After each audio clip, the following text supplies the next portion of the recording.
ये माँ,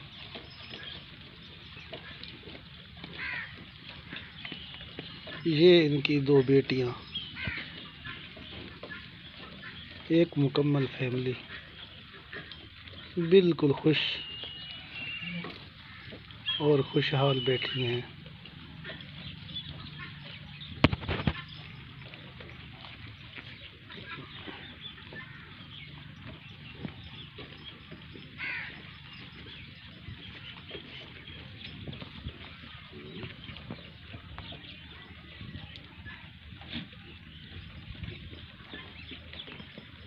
माँ जी,